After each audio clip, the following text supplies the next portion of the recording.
everybody, how are you all doing? Hope having a good week so far. So today is Thursday the 13th of November 2014 and we are back. Arrow aired last night, episode 6, titled, oh my god, I've actually forgotten what I thought this was titled.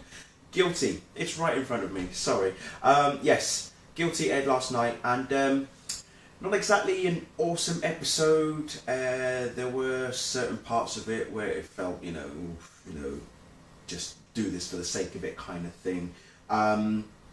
Basically, we've got someone who's going around killing people who are part of a huge cartel known as the Culebra Cartel. I hope I pronounced that right.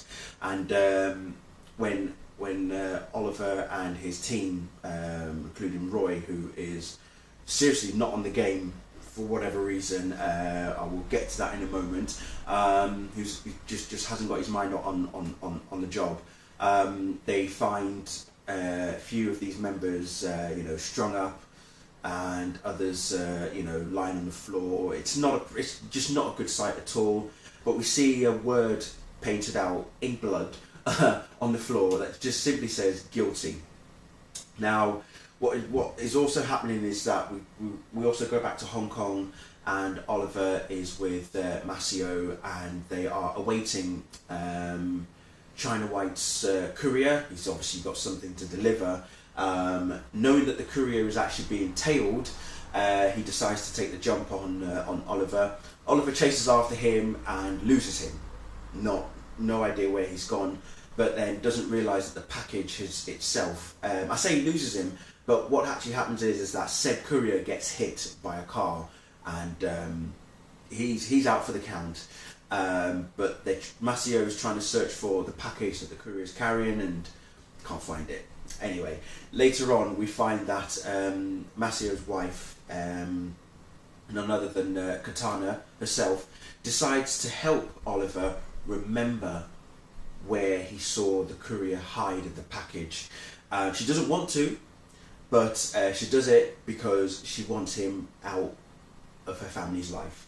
Because there's a point where Oliver is talking to their son, and she's not happy about that. She's just not happy about it. So so that's interesting. So she uses a technique on Oliver to help him remember where he saw the courier drop the package, and that effect is used again in present day, and I'll get to that in a moment. Back to present day anyway. Laurel's still training with Ted. And when they both leave the training complex, we find someone has actually been killed at Ted Grant's place.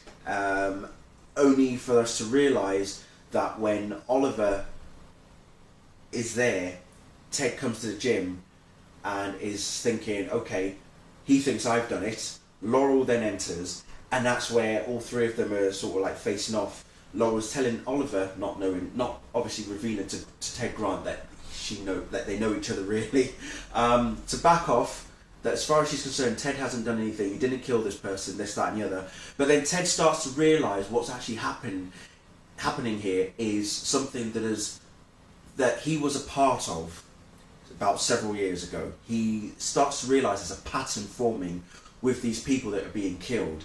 And the story itself, the episode is actually sort of played out in parallel, essentially. Obviously, we've got 5 years ago with Oliver in Hong Kong, and Ted Grant, he used to be a vigilante 6 years ago, and then you've got Oliver, present day vigilante, the Arrow, with Roy Harper. And speaking of Roy Harper, he decides to come clean about this dream that he's been having.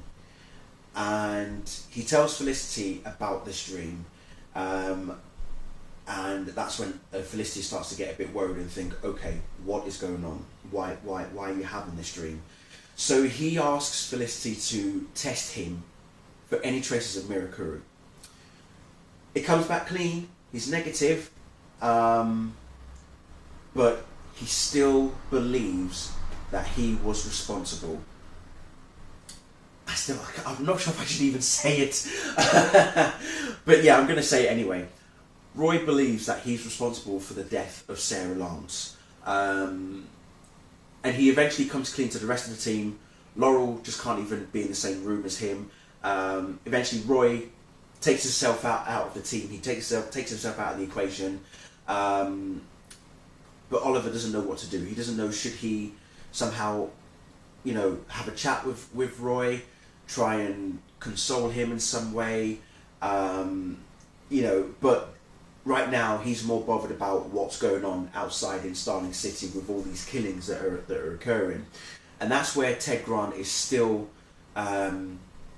he's still not, he's still wondering who's doing this. Then he realises who it is that's actually doing all of this, setting him up, but at the same time he has an idea of who's doing it, because we even go back to one of his hideouts when he used to be a vigilante. There's a mask that's featured in there as well, similar to his Wildcat mask that we've seen in the comics in some ways. I'm hoping eventually we'll see him in some sort of outfit.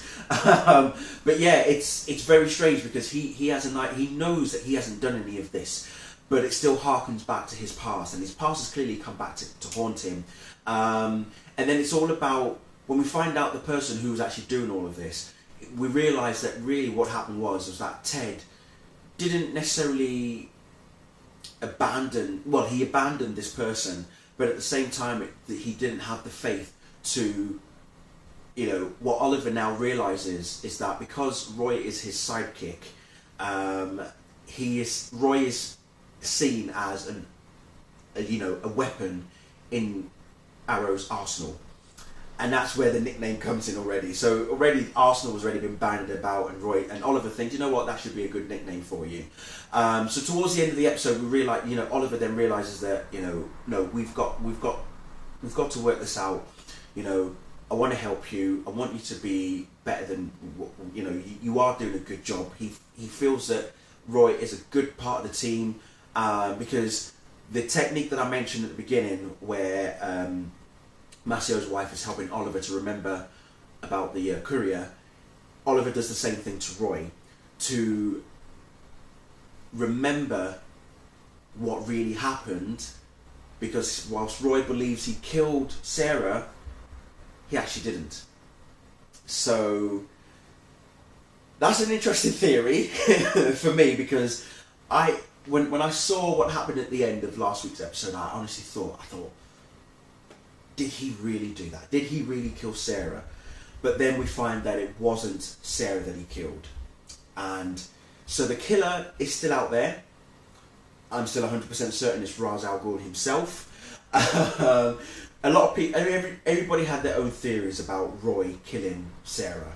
And obviously when we now realise that it was a repressed memory, and it was something that he did when he was on Mirakuru, not afterwards, it puts him in the clear. So Roy's in the clear, so that's good. And again, who knows what's going to happen as the show goes on. We will eventually find out who the real killer is of Sarah. Oliver decides to tell Laurel that she can no longer train with Ted, which I think is actually quite bad of him to do, because he won't train her, but he doesn't want her to be trained by anybody else as well. And it's like, well, dude, she feels hurt about the loss of her sister. She's grieving, okay? How else is she going to cope with that? She's got to channel the rage that she's got inside of her. She wants to fight justice outside of the courts. And that's what, Black Canary is all about. When it doesn't get solved in the courts, you've got to do it outside, in the same sort of way that Daredevil does it as well. So yeah, he really can't put a stop on Laurel training with Ted, and even Ted himself tells Oliver, look, it's her choice, okay? Even if I tell her she can't train with me, she's going to still want to come back, and true to form, she does. It's just very, very interesting to see Laurel has her mindset. She knows what she wants to do, and we've already seen a picture released yesterday of Laurel in a Black Canary outfit. I did mention it briefly when I did my review of The Flash last night, but I'll say it again here. She looks good.